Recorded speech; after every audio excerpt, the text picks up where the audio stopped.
Bonjour tout le monde, j'espère que vous allez bien. Merci de me rejoindre dans cette nouvelle vidéo. Aujourd'hui, nous allons voir une nouvelle vidéo, un nouveau cours. Donc on va voir aujourd'hui l'approche communicative, c'est parti. L'approche communicative s'est développée dans les années 70.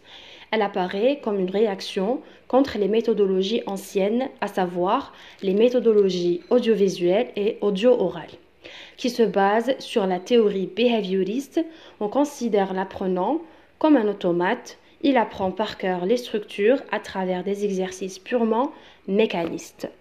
L'approche communicative ظهرت في سنوات السبعينات ضد la méthodologie audiovisuelle et audio-orale. وعلاش كانت ضدها؟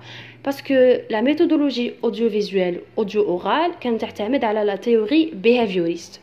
وهذه لا تيوري بيهافيوريست كانت تعتبر التلميذ كإنسان آلي comme un automate où il apprend par cœur les structures à travers des exercices purement mécanistes. وين كان التلميذ يحفظ عن ظهر قلب الجمل اللي كانوا يعطيوهم له. Avec l'avènement de l'approche communicative, il ne s'agit plus d'apprendre par cœur ce que le professeur transmet, mais on lui donne la liberté de pouvoir choisir parmi un nombre de réponses possibles le message qu'il veut faire passer, c'est-à-dire selon la situation de communication face à laquelle il se trouve. مع ظهور l'approche communicative, les apprenants ما عادوش يحفظوا عن ظهر قلب واش كان الأستاذ يقررهم، ولكن كانوا يعطيوهم الحرية أنهم يخيروا من بين عدة إجابات مرجحة على حسب لو ميساج اللي هما كانوا حابين يلحقوه وعلى حسب ثانيك لا سيتواسيون دو كومونيكاسيون اللي كانوا فيها. Il faut aussi mentionner qu'un nouveau public d'apprenants vient de faire son apparition et intéresse de plus en plus de nombreux psychologues, sociologues, pédagogues et didacticiens. Public composé d'adultes, principalement de migrants. Donc في هذه الفترة ظهر un public جديد. هذا le public اللي كان مركب من des adultes ou des migrants. يعني ناس بالغين وثانيك من المهاجرين اللي خداو الاهتمام تاع العديد من les psychologues, les sociologues, les pédagogues et les didacticiens. L'objectif principal de cette approche est bien montré dans son appellation, qu'il s'agit de faire apprendre à communiquer en langue étrangère. C'est pourquoi on parle de l'appropriation d'une compétence de communication à travers l'exploitation des documents authentiques qui permettent de contacter directement avec la langue réelle dans un contexte réel. الهدف الرئيسي هو أنه يخليو التلاميذ يتواصلوا باللغة الأجنبية من خلال استغلال هذوما لي دوكيومون اوتنتيك اللي راح يسمحوا لهم انه يستعملوا اللغة الحقيقية في سياق حقيقي. L'approche communicative met les apprentissages dans un cadre significatif. Tout ce qu'on apprend à l'école, on les exploite dans la vie sociale. معناتها في l'approche communicative كل حاجة نتعلموها في المدرسة رانا رايحين نستعملوها في الحياة العامة. Ligne de force de l'approche communicative. 1. L'utilisation des documents authentiques. Les supports authentiques permettent à l'enseignant de créer une situation presque authentique qui se rassemble à la situation réelle. Ça aide beaucoup mieux l'apprenant à mieux comprendre et apprendre. Les supports authentiques رايحة تسمح للprof انه يكريي une situation تشبه la situation réelle اللي راح تساعد بزاف les élèves انهم يتعلموا ويفهموا بطريقة احسن. 2. La centration sur l'apprenant. Cette expression est la clé de l'approche communicative où on met l'accent sur l'apprenant. L'apprenant, dans cette perspective, se montre autonome. Il n'est plus quelqu'un qui reçoit passivement de l'enseignant un ensemble de stimuli externes. Au contraire, il est communicateur, partenaire ou encore plus un négociateur. Responsable de son apprentissage, on prend en compte ses besoins, ses intérêts, ses styles d'apprentissage, ses stratégies, ses problèmes psychologiques. Tout est fait pour optimiser ses chances de succès. Donc, l'approche communicative تقوم بتسليط الضوء على التلميذ. وين راح يكون هذا التلميذ autonome, مستقل. Il n'est plus quelqu'un qui reçoit passivement de l'enseignant un ensemble de stimuli externes. Au contraire, il est communicateur, partenaire, encore plus un négociateur. Ça veut dire que ما راحش يكون يتلقى برك المعلومات برك من عند البروف تاعو، mais beaucoup plus رايح يشارك dans son processus d'apprentissage. وين رانا رايحين ناخذوا بعين الاعتبار احتياجاته، اهتماماته، اساليب التعلم ديالو، مشاكل النفسيه تاعو، باش يزيدوا من فرصه النجاح. Et le rôle de l'enseignant, c'est bien de guider et accompagner l'apprenant dans son aventure vers le savoir. دور الأستاذ لهنا أنه يرافق ويوجه التلميذ في مرحلة التعلم ديالو. Par cette manière, la classe se transforme en formidable espace d'interaction et les apprenants sont plus motivés. Pour assurer la compréhension, il exploite le registre soutenu et familier pour que l'apprenant peut agir dans toutes les situations sociales avec les différents milieux. Donc là, le prof essayait comme les registres, le registre familier, courant, soutenu, باش يقدر يتواصل في كامل les situations de communication sociale. 3. L'interaction. L'interaction est donc agir et interagir, soit entre l'enseignant et les apprenants, soit entre les apprenants eux-mêmes. L'enseignant est celui qui réalise les interactions à partir de la variation des supports et des stratégies, qui prend en considération les besoins, les objectifs tracés au préalable. Alors l'enseignant ne fait qu'à favoriser les moyens et créer le climat d'échange pour que l'apprenant puisse interagir dans la classe, parce que l'interaction est le moteur de l'apprentissage. L'interaction هي التفاعل. Donc التفاعل هذا سواء رايح يكون ما بين الأستاذ والتلاميذ ديالو، سواء ما بين تلاميذ وحدهم. L'enseignant, c'est celui qui réalise les interactions à partir de la variation des supports. Donc الأستاذ هو اللي راح يكون مسؤول على هذا التفاعل عبر la variation des supports، إنه ينوع les supports et les stratégies. هذوما les supports راح ياخذوا بعين الاعتبار احتياجاتهم وأهدافهم tracés au préalable. والأستاذ هنا ما عليه غير إنه يخلق جو نتاع تفاعل وتبادل، لأنه التفاعل هو محرك التعليم. يعني كي يخلي لا كلاس تاعو فيها انتراكسيون، هذيك l'interaction elle est le moteur de l'apprentissage. 4. Le contexte social. Il ne suffit pas de connaître le système linguistique de la langue, mais il faut aussi savoir utiliser la langue de manière appropriée en fonction du contexte social, c'est-à-dire en fonction de situations sociales trouvées.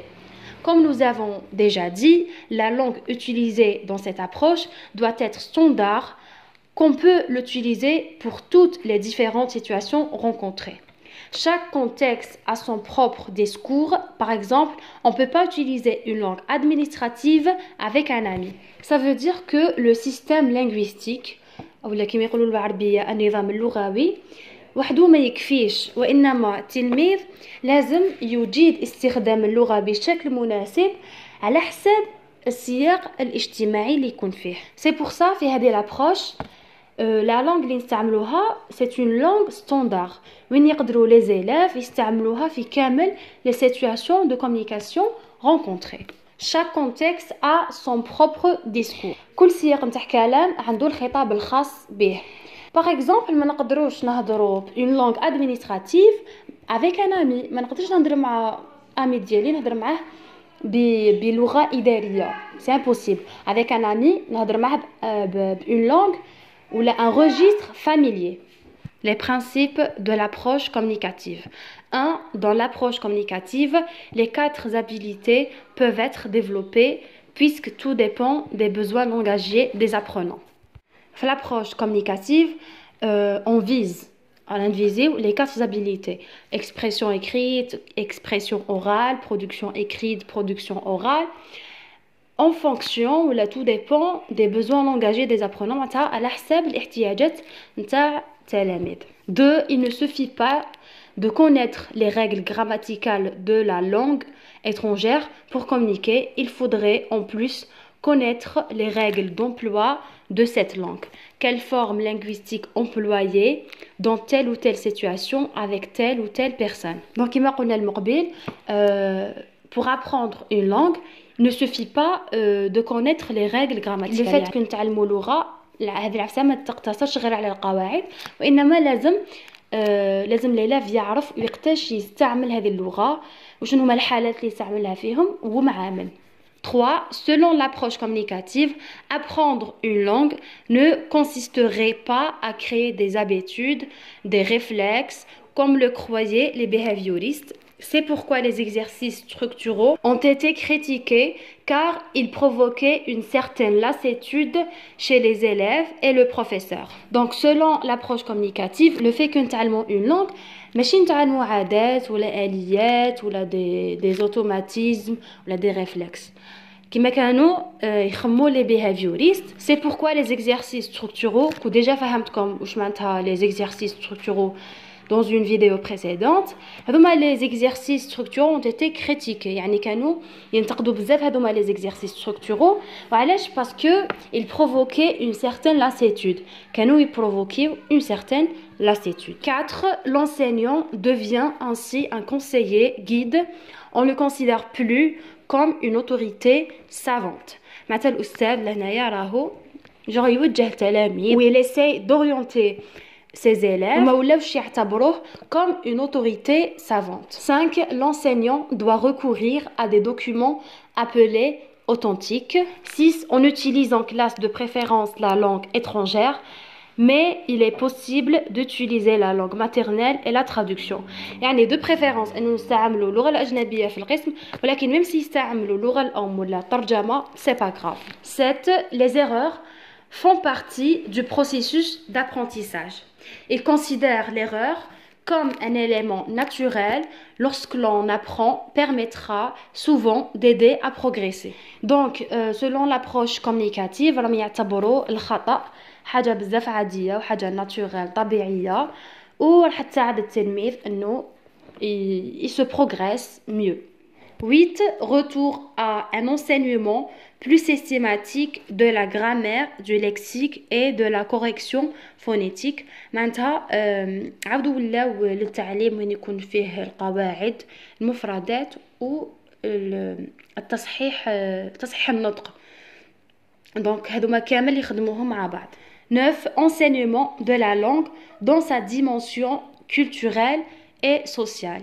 معناتها نقريو la langue avec sa dimension culturelle. معناتها نقريوهم mais en même temps نقلوا لهم الثقافة نتاع البلاد اللي انا نقروهم فيها. مثلا اذا كنا نقراهم فرونسي نسيو نعلموهم شويه على لا كولتور فرونسيز، اذا كنا نقراهم اونغلي نعلموهم شويه على la culture anglaise, etc. 10. Dans l'approche communicative, on privilégie le sens, c'est-à-dire on accorde la priorité au sens. نمدوا الأولوية للفهم le sens global de la phrase. Limite de l'approche communicative. L'approche communicative pose problème aux enseignants car elle vise un public idéal et des enseignants surdoués évoluant dans des situations d'enseignement-apprentissage débarrassés des contraintes matérielles et des programmes scolaires classiques. Ce qui pose problème dans l'approche communicative, c'est qu'il vise un public idéal. Maintenant, il y a des élèves idéaux, des élèves motivés, des élèves attentifs et même des enseignants surdoués évoluant dans des situations d'enseignement-apprentissage débarrassés des contraintes matérielles et des programmes scolaires classiques. C'est-à-dire que alors il y a des élèves idéaux et des enseignants surdoués ou même pas بدون الأخذ بعين الاعتبار هذوك القيود نتاع النظام الكلاسيكي ومام القيود نتاع لو ماتيريال. دونك هذوك كامل ما همش رايحين يخليو ni le prof ni les élèves ils se progressent dans le processus d'enseignement-apprentissage d'une langue étrangère. C'est tout pour aujourd'hui. J'espère que la vidéo vous a plu. Si vous avez des questions, n'hésitez pas à me les poser dans la barre des commentaires. N'oubliez pas d'abonner à ma chaîne YouTube et activer la petite cloche pour recevoir toutes mes prochaines vidéos. Donc je vous dis merci pour l'écoute et à bientôt. Prenez soin de vous.